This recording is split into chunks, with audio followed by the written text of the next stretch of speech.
Assalamu alaikum students, this is Naveen, your English teacher, and we are going to start our lecture 3, class 6, unit 1.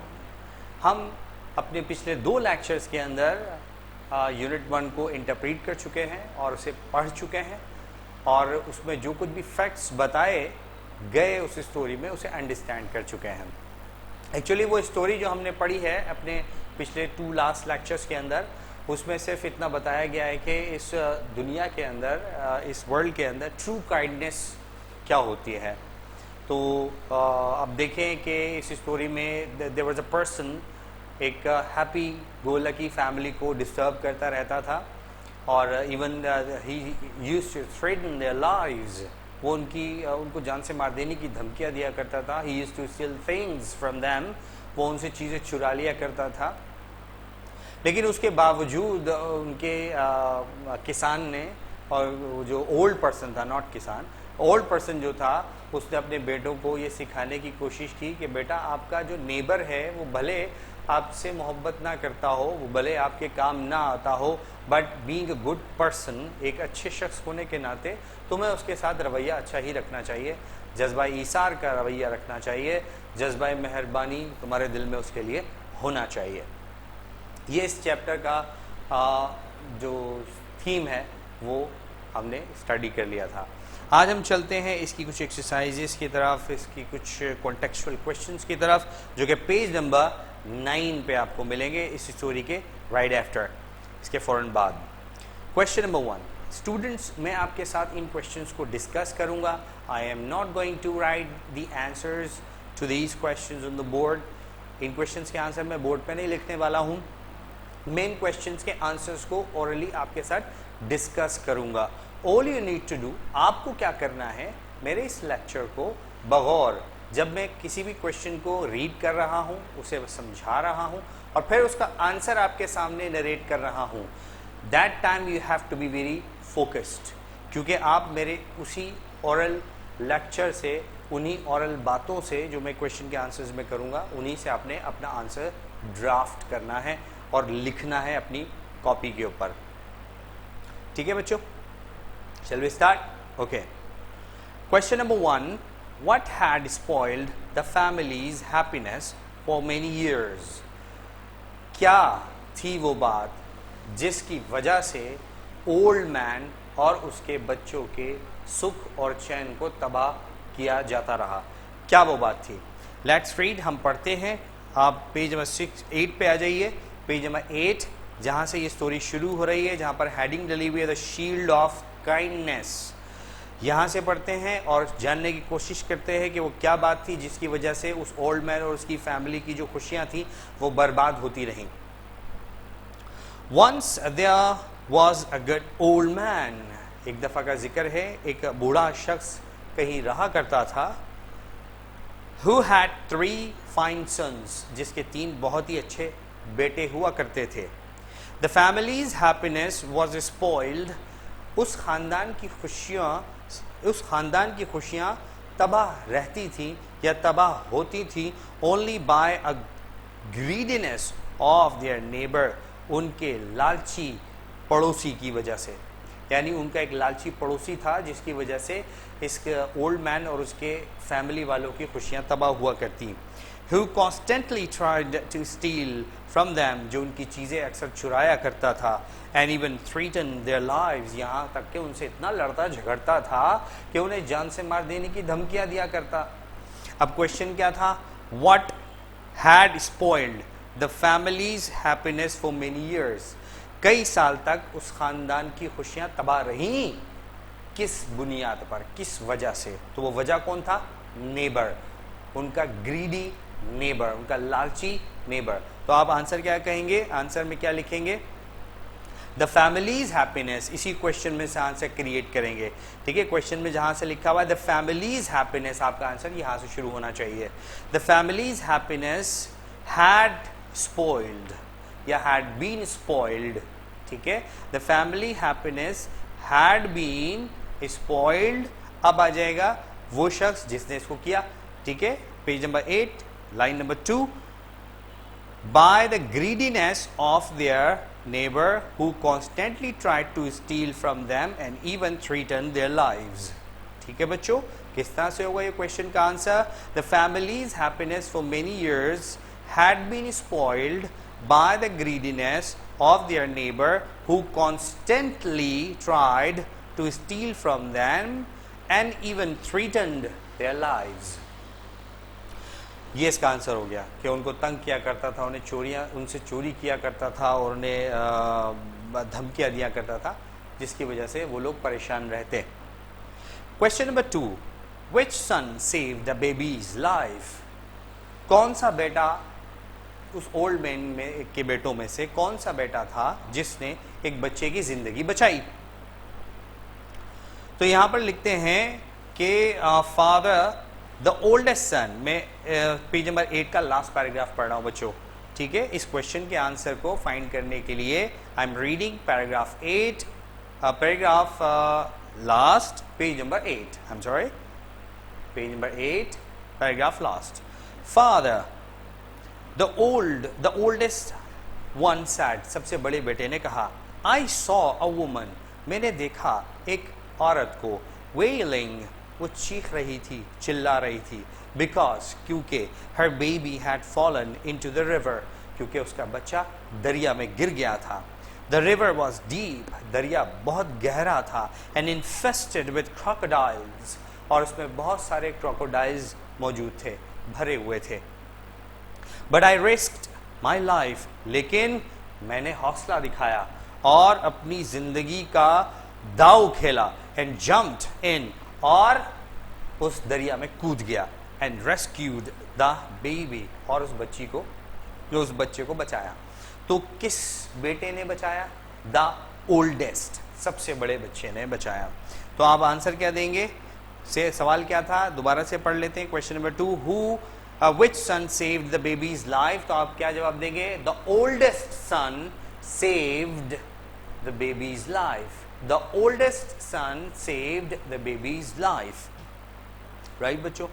Question number 3 की तरफ आते हैं. Why did the old man set his sons at a test?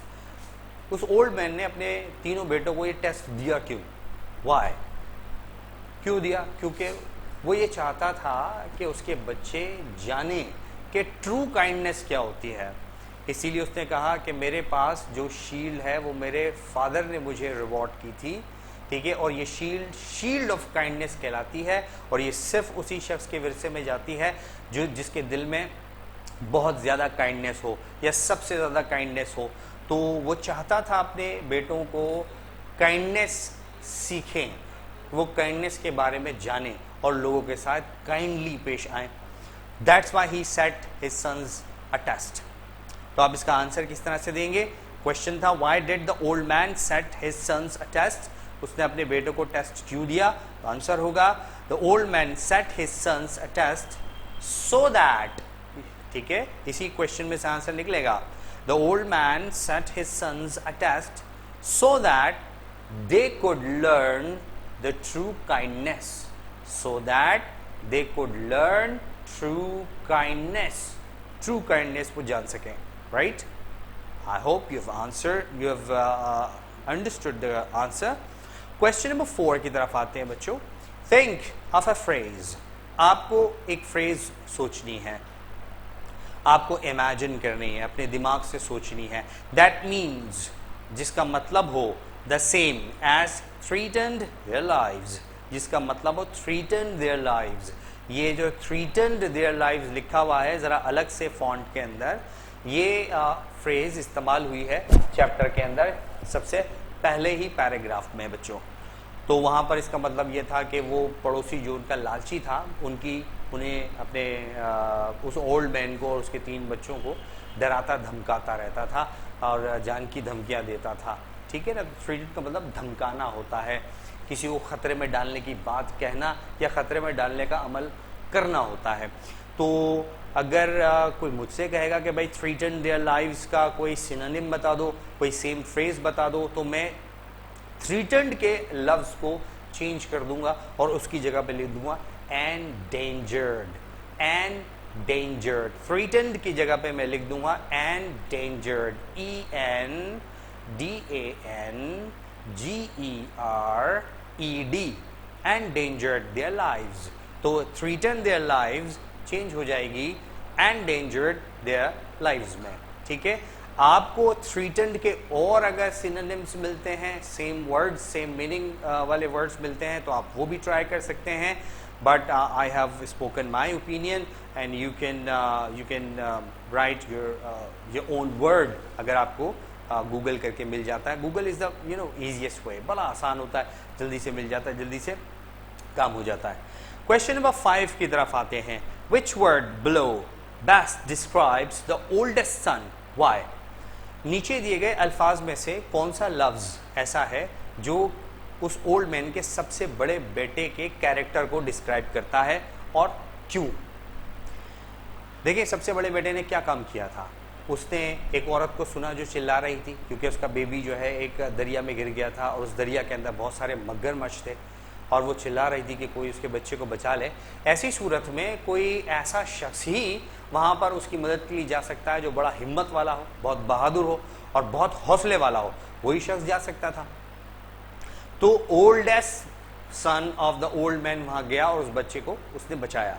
तो अब नीचे जो अल्फाज लिखे हुए हैं वो उस ओल्डेस्ट बॉय के लिए कौन सा लफ्ज फिट होगा आप बताइएगा. फुलिश. फुलिश कहते हैं बेवकूफ़ को. करेजियस. करेजियस का मतलब होता है हौसलामंद. सिंपैथेटिक. सिंपैथेटिक का मतलब होता है हमदर्दाना. और फिर आगे लफ्ज लिखा हुआ है लास्ट में रिस्पेक्टेबल. इसका मतलब होता है बहुत मुअज़्ज़ज़. तो इसमें से कौन सा लफ्ज ऐसा है जो उस बड़े बेटे को के कैरेक्टर को डिस्क्राइब कर रहा है, बताएंगे बच्चों आप.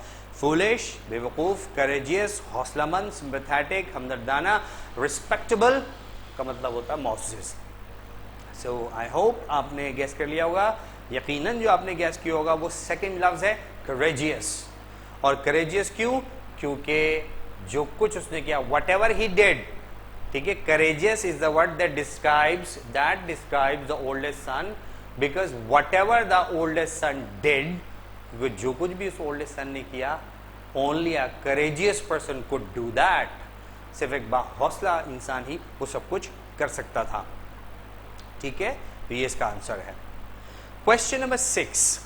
Why do you think, आप क्यों समझते हैं, why do you think, आप क्यों ये समझते हैं, the third son did not wake his neighbor, कि तीसरे बेटे ने जब अपने नेबर की जान बचाई, अपने पड़ोसी की जान बचाई, तो उसने उसको उठाया क्यों नहीं? आपके ख्याल में क्यों उसने ऐसा किया?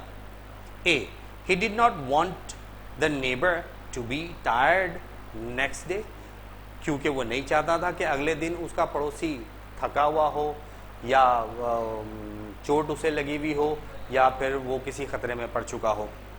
Number B, he did not need the neighbor to know he had saved his life, वो नहीं चाहता था कि उसके नेबर को पता लगे कि उसने इसकी जान बचाई है. सी, he was scared, उसे इस बात का खौफ था. सी का आंसर पढ़ रहा हूँ.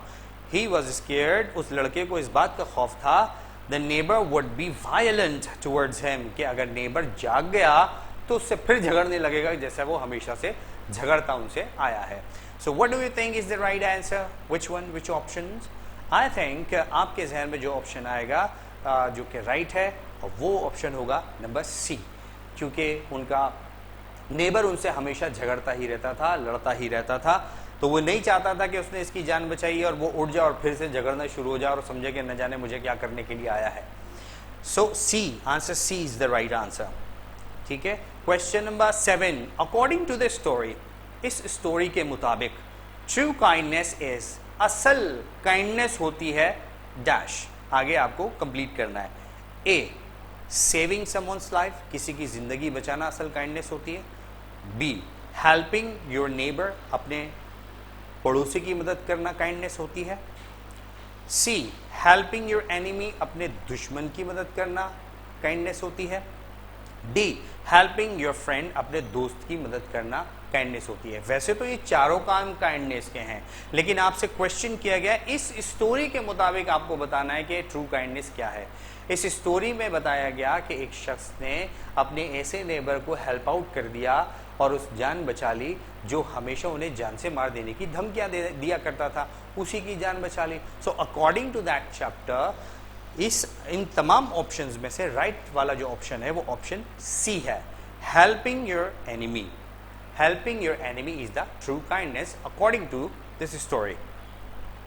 क्वेश्चन नंबर 8, तो आप इस पर टिक लगा लें, right, option C is the right option. 8, think of another title for the story. ये काम आपको खुद करना है बच्चों। इस चैप्टर का नाम है द शील्ड ऑफ काइंडनेस। आप देख सकते हैं पेज नंबर 8 पे लिखा हुआ है द शील्ड ऑफ काइंडनेस, ये इस चैप्टर का नेम है, ठीक है। तो आपके ख्याल में इसका एक और नेम क्या हो सकता है, कोई दूसरा नाम? आपने चैप्टर पढ़ लिया, पूरी स्टोरी पढ़ ली, you have understood the story, आपने क्वेश्चन आंसर्स भी स्टडी कर लिए और डिस्कस कर लिए मेरे साथ। तो अब आपको बताना है कि what can be the other title to this chapter. इस चैप्टर का एक और टाइटल कौन सा हो सकता है, ठीक है। You have to do it on your own, खुद करना होगा। Number 9, has someone been kind to you recently. क्या किसी ने आजकल 15-20 दिन में, इस महीने में, हाल ही में कोई काइंडनेस आपके साथ की है, कोई अच्छा काम उसने आपके साथ किया है? Describe what they did. बताइएगा आप अपने आंसर में लिखकर कि उसने वो क्या काम था जो उसने काइंडनेस के लिए आपकी तरफ किया, आपके लिए किया।